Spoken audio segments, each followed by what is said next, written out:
Então, olá pessoal, espero que vocês estejam todos bem.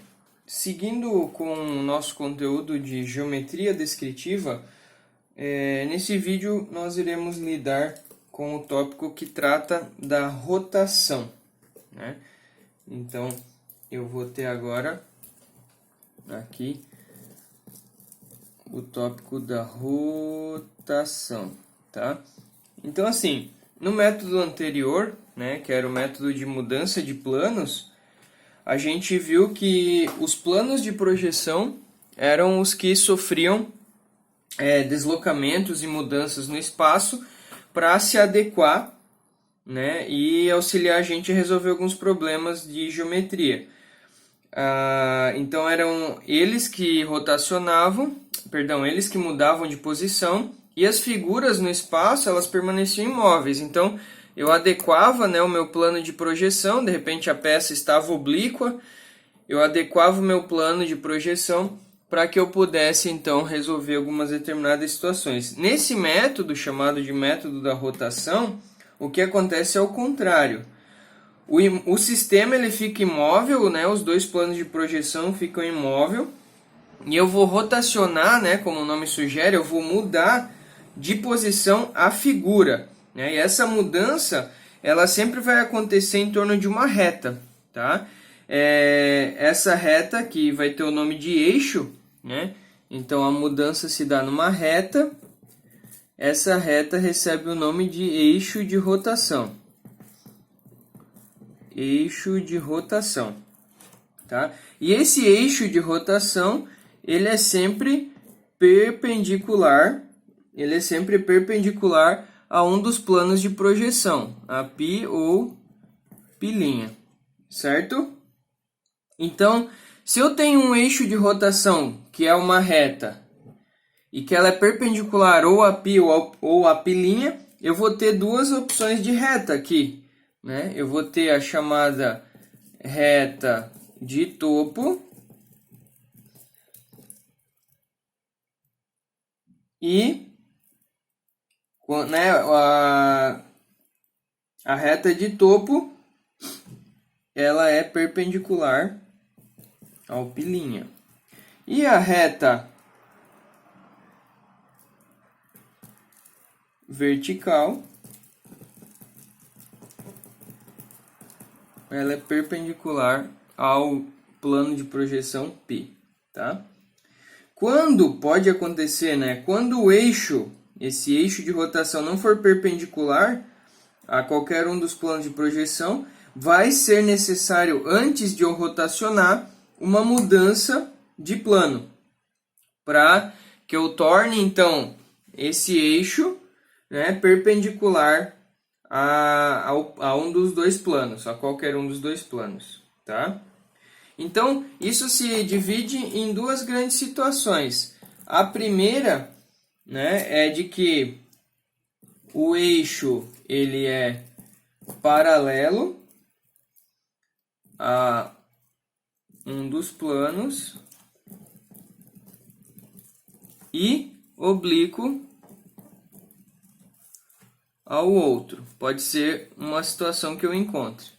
E a segunda situação é que o eixo de rotação é oblíquo aos dois planos de projeção, π e π'. Π e π', certo?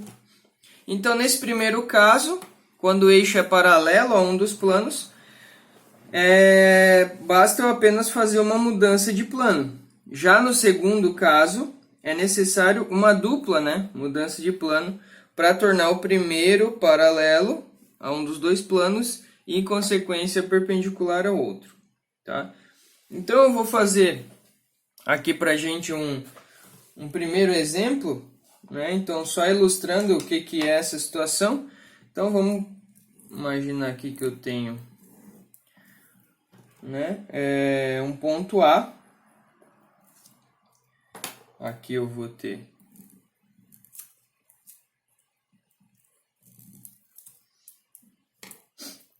uma reta chamada de E. tá? E esse ponto A, que está aqui no espaço, ele vai ser submetido a um deslocamento em torno dessa reta E. Essa reta E é fixa até encontrar o seu ponto A barrado, ou A barra, né, como queira. Então aqui eu tenho o ponto A, ele vai rotacionar até o A barrado. Aqui eu vou ter a formação de um ângulo, né? Para fazer esse movimento, então, eu faço uso do meu compasso, né? Então eu posso aqui, eu vou fazer na mão livre, pessoal, para agilizar para a gente, né? Mas ali depois no exemplo que eu vou resolver vai ficar claro para vocês. Então, posiciono aqui e rotaciono ele, né, para trazer o ponto de um ponto ao outro, né? Então aqui é como eu tivesse uma circunferência aqui, né? Então ele vai rotacionar nesse sentido o ponto A, né, até a posição A barra. Então o que que acontece? A leitura disso é a seguinte: o ponto A, então, ele sofreu uma rotação em torno de um eixo caracterizado pela amplitude do ângulo formado aqui.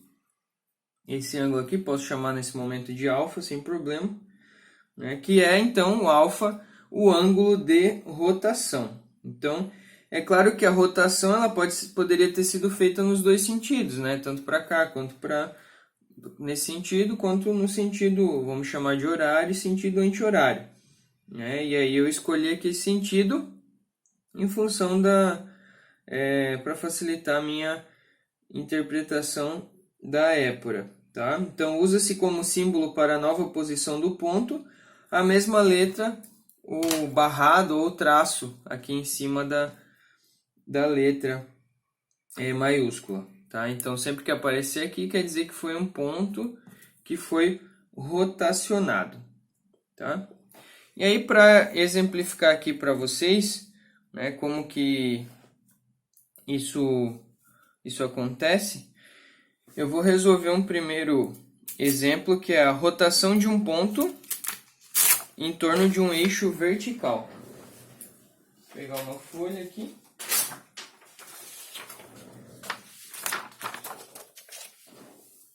Posicionar aqui para vocês. Então eu vou ter aqui, ó.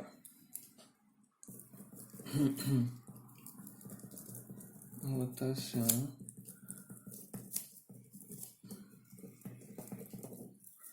de um ponto em torno de um eixo vertical. Aí a gente vai analisar isso aí, tá? Então,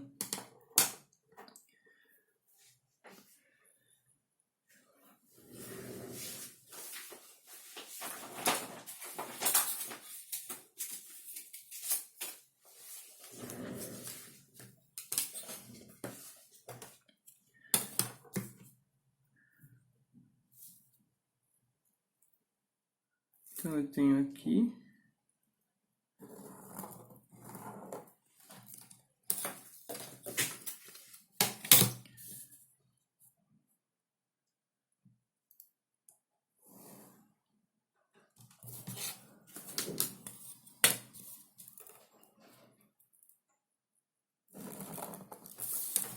fazendo aqui um primeiro diedro, tá, pessoal?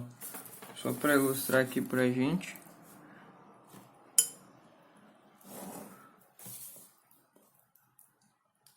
Como que vai ficar aqui?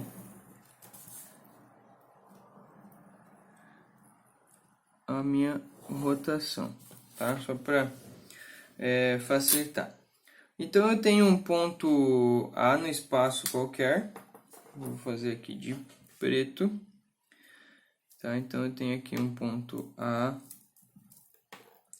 no espaço, ponto qualquer. Esse ponto A, ele vai possuir uma projeção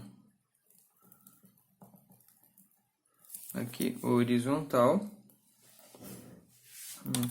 e uma projeção aqui vertical, né?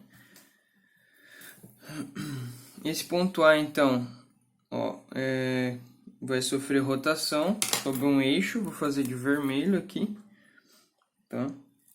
Um eixo vermelho que vai passar por aqui, né? Então eu tenho um eixo E, certo? Aqui acabou ficando um pouco próximo, né? Mas eu vou pegar daqui a aqui com relação ao eixo E e vou rotacioná-lo em qualquer um dos sentidos, né? Aqui, como a título de exemplo, eu vou rotacionar nesse sentido aqui. Então, pego aqui o meu compasso, certo? E rotaciono ele daqui para lá.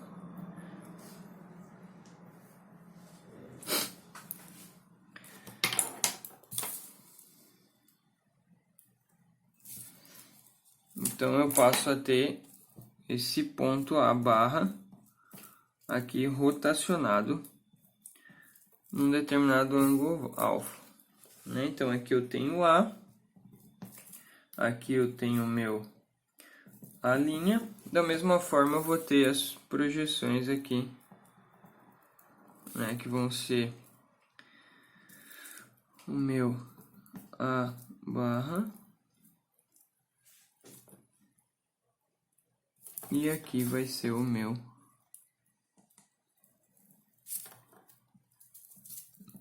A barra linha, certo? Deixa eu ver se eu esqueci alguma coisa.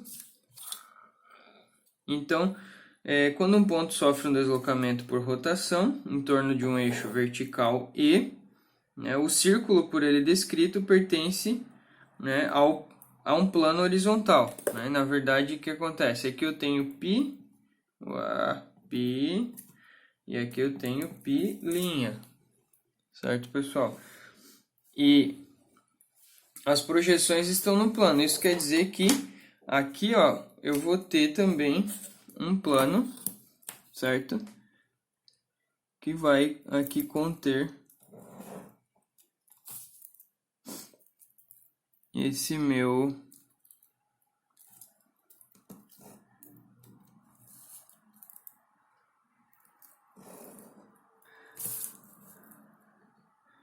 vou mostrar para vocês aqui. Ó, esse plano rosa, tá? Esse plano rosa vai conter, né, aqui o meu ponto A e o meu ponto A barra, né, que é o meu ponto rotacionado. Então, o círculo por ele descrito pertence a um plano horizontal e dessa forma a sua cota se mantém constante, né? Então, o valor da cota ele se mantém constante na sua épora, né? Então, ele se caracteriza por um deslocamento sobre uma paralela à linha de terra a fim de conservar o seu valor. Em projeção horizontal, o círculo descrito pelo ponto A, ele se projeta em verdadeira grandeza por estar situado em um plano horizontal, sendo, portanto, também uma circunferência. Então, ou seja, na épora, como é que vai ficar aqui, pessoal? Eu vou fazer aqui, nesse cantinho, ó. Deixa eu ver se aparece aqui na tela. Então, ó, na épora eu vou ter aqui a linha de terra, né? Então, perceba, a forma de fazer a épora não muda nada, né? Então, se eu tenho isso aqui lá em cima, eu tenho isso aqui embaixo.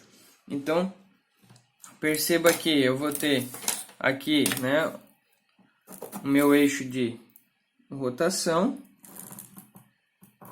aqui o meu eixo E de rotação. Aí eu vou ter as projeções aqui no plano vertical.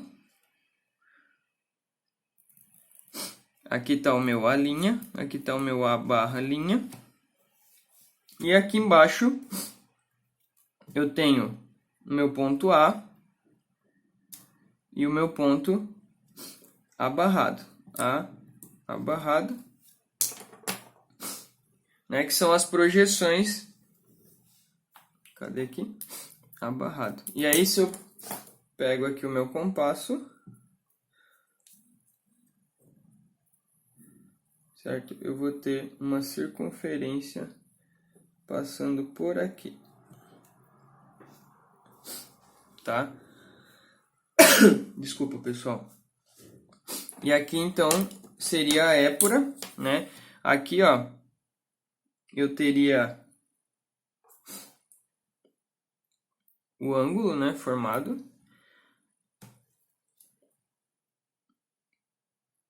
A partir do ponto E. Então, que seria esse mesmo ângulo encontrado aqui, certo? Então, esse seria... Eu vou parar por aqui para o vídeo também não ficar muito longo. O exemplo da rotação de um ponto em torno de um eixo vertical.